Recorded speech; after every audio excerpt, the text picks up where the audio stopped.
여러분, 대규모 재난이 터지면 우리는 뉴스 헤드라인으로 엄청난 피해액을 접하게 되죠. 그런데 그 숫자, 과연 그게 전부일까요? 사실 그 숫자 뒤에는 훨씬 더 깊고 복잡한 경제적 현실이 숨어 있습니다. 오늘은 바로 그 헤드라인 너머의 진짜 피해, 그러니까 경제 전체로 거미줄처럼 퍼져나가는 그 연쇄 효과를 경제학자들이 어떻게 추적하는지 그 강력한 분석 도구의 원리를 한번 제대로 파헤쳐 보겠습니다. 자, 이 질문에서 한번 시작해 볼까요? 1070억 달러. 정말 어마어마한 돈이죠. 하지만 이건 어디까지나 무너진 건물, 망가진 장비, 사라진 재고처럼 우리 눈에 딱 보이는 자선의 가치일 뿐입니다. 이건 정말 빙산의 일각에 불과해요. 진짜 비용이라는 건요, 이 재난 때문에 멈춰버린 모든 경제활동, 즉 만들어지지 못한 제품과 제공되지 못한 서비스까지 전부 다 포함해야 제대로 계산할 수 있는 겁니다. 그래서 오늘 우리가 이 질문의 답을 찾아가는 여정은 이렇습니다. 먼저 헤드라인 피해액 너머에 뭐가 있는지 보고요. 그 다음엔 경제가 얼마나 거대한 레시피처럼 서로 얽혀 있는지 살펴볼 겁니다. 그리고 허리케인 카트리나라는 실제 사례를 가지고 피해가 어떻게 증폭되는지 뜯어보고 마지막으로는 이렇게 강력한 분석 도구조차 어떤 한계를 가지고 있는지 냉철하게 짚어보면서 마무리하겠습니다. 좋습니다. 첫 번째 파트입니다. 재난의 진짜 비용을 이해하려면요, 우리에게는 좀 더 정확한 경제학적 언어가 필요합니다. 그냥 피해액이 얼마다 이렇게 뭉뚱그려서 말하는 것에서 벗어나서 손실의 종류를 명확하게 구분하는 것부터 시작해보죠. 경제학에서는요, 재난 손실을 크게 두 가지로 나눠서 봅니다. 첫 번째가 직접 손실이에요. 이건 자산, 즉 스톡 개념으로 파괴된 건물이나 기계처럼 물리적으로 사라진 것들의 가치를 말하는 거고요. 두 번째가 간접 손실입니다. 이건 흐름, 즉 플로우 개념이죠. 재난 때문에 공장이 멈추고 가게가 문을 닫으면서 원래대로라면 계속 흘러갔어야 할 경제 활동이 딱 끊겨버려서 생기는 손실입니다.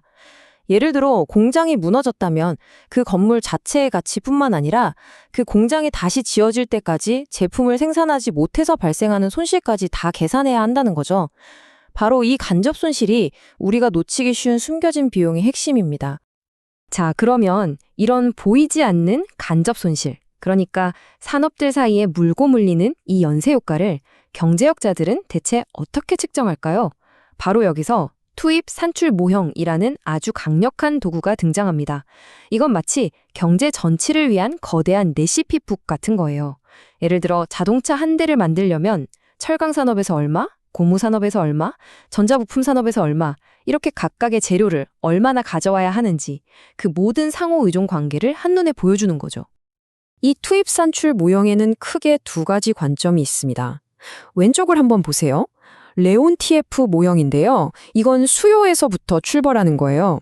자동차를 사려는 사람이 줄어들면 그 충격이 자동차 부품 공장으로 거꾸로 전달되겠죠. 반면에 오른쪽의 고시 모형은 공급에서 시작합니다. 철강 공장이 재난으로 멈춰버리면 그 충격이 철강을 기다리던 자동차 공장으로 앞으로 쭉 퍼져나가겠죠.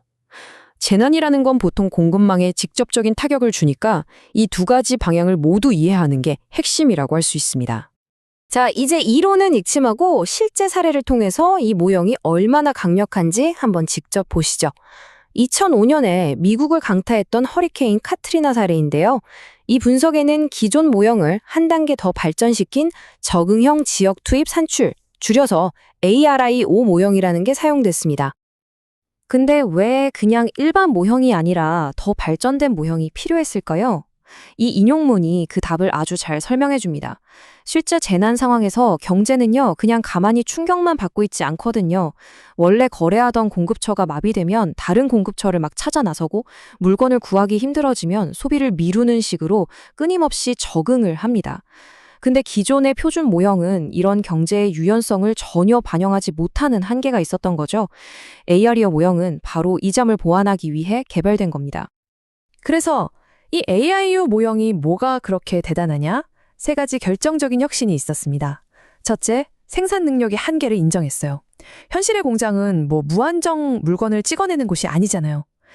둘째, 수요 감소의 역방향 충격과 공급 부족의 순방향 충격을 동시에 잡아냈습니다. 그리고 가장 중요한 셋째, 바로 적응 행동을 반영했다는 겁니다. 기업이 다른 공급처를 찾고 소비자들이 구매를 미루는 이런 현실적인 대응을 시뮬레이션에 포함시켜서 분석의 정확도를 말 그대로 극적으로 높인 거죠. 자, 그래서 분석 결과가 어떻게 나왔을까요? 먼저 카트리나로 인한 직접 손실액, 그러니까 파괴된 자산을 복구하는 데 드는 비용은 1,070억 달러로 추산됐습니다. 이게 바로 우리가 보통 언론 헤드라인에서 보는 그 숫자입니다. 하지만 ERU 모형이 밝혀낸 진짜 숨겨진 비용, 바로 간접 손실은 무려 420억 달러에 달했습니다. 이 금액은요, 파괴된 공장과 기업들이 멀쩡히 돌아갔다면 벌어들였을 생산 손실액 230억 달러, 그리고 파괴된 집들이 제공했을 주거 서비스 가치 손실액 190억 달러를 합한 거예요. 이게 바로 경제의 흐름이 멈추면서 발생한 눈에 보이지 않는 비용이었던 겁니다. 그래서 이 둘을 모두 더하면 어떻게 될까요? 카트리나의 진짜 총 경제적 비용은 1,490억 달러에 이릅니다. 뉴스 헤드라인에 나왔던 숫자보다 무려 40%나 더 큰, 이게 바로 재난의 진짜 민낯이었던 거죠. 여기서부터가 정말 중요합니다. 이 분석이 우리에게 주는 가장 흥미롭고 또 중요한 통찰, 바로 증폭 효과라는 개념이에요. 이게 무슨 말이냐면 직접 손실과 간접 손실의 관계가 그냥 1 더하기 1은 2, 이런 단순한 덧셈이 아니라는 겁니다. 재난의 규모가 커지면 커질수록 간접 손실이 불균형적으로 훨씬 더 커지는 현상이 나타난다는 거죠. 이 개념을 경제적 증폭 비율, 영어로는 EAR, Economic Amplification Ratio라고 부릅니다. 총 손실을 직접 손실로 나눈 값인데요. 카트리나의 경우는 1.39가 나왔습니다. 이 막대 그래프를 보시면 딱 감이 오실 거예요.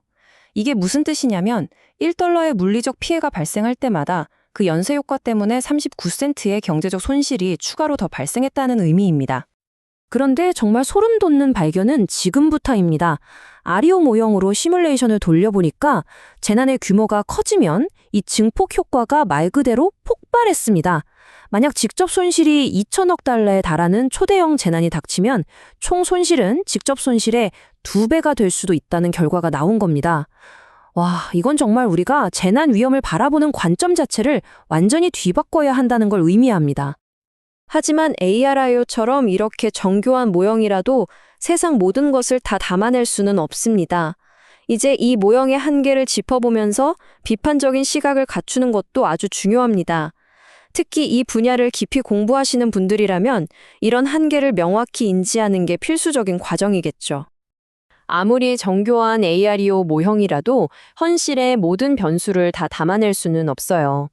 예를 들면 카트리나 이후에 뉴올리언스 주민들이 대규모로 도시를 떠나야 했던 문제, 그 때문에 생긴 노동력 부족 문제, 그리고 도시 경제의 실핏줄 역할을 하던 수많은 소상공인들의 파산 같은 문제들은 이 경제 모형의 분석 범위를 벗어납니다. 모형이라는 건 현실을 비추는 아주 강력한 렌즈이지만 현실 그 자체는 아니라는 점을 꼭 기억해야 합니다. 이 비교표는 전체적인 그림을 이해하는 데 아주 도움이 될 겁니다. 일종의 요약 정리라고 할 수 있죠. 우리가 오늘 중점적으로 살펴본 투입, 산출, 즉 IO 모형은 산업 간의 관계를 명확하게 보여줘서 단기적인 파급효과 분석에는 좋지만 가격이 고정되어 있다는 등의 경직된 가정 때문에 손실을 좀 과대평가할 수 있습니다. 반면에 CGE라고 불리는 연산 가능 일반 균형 모형은 가격 변화나 대체 효과까지 반영해서 더 유연하지만 그만큼 복잡하고 가정이 많아서 오히려 손실을 과소평가할 수도 있죠. IO는 IO 모형의 한계를 보완한 발전된 형태다, 이렇게 정리해 두시면 되겠습니다. 오늘 설명에서 여러분이 만약 단 한 가지만 기억해야 한다면 바로 이 문장입니다. 재난이 터졌을 때 발표되는 그 직접적인 물리적 피해액은요, 전체 이야기의 시작점일 뿐 결코 완전한 그림이 아니라는 겁니다. 이 빙산의 일각만을 보고 정책을 세우거나 위험을 평가한다면 우리는 어쩌면 재앙을 막을 수 있는 중요한 기회를 놓치게 될지도 모릅니다.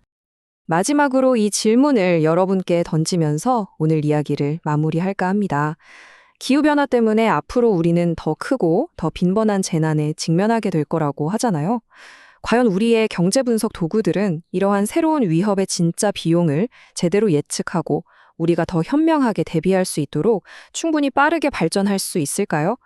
우리 모두가 함께 고민해 봐야 할 문제가 아닐까 싶습니다.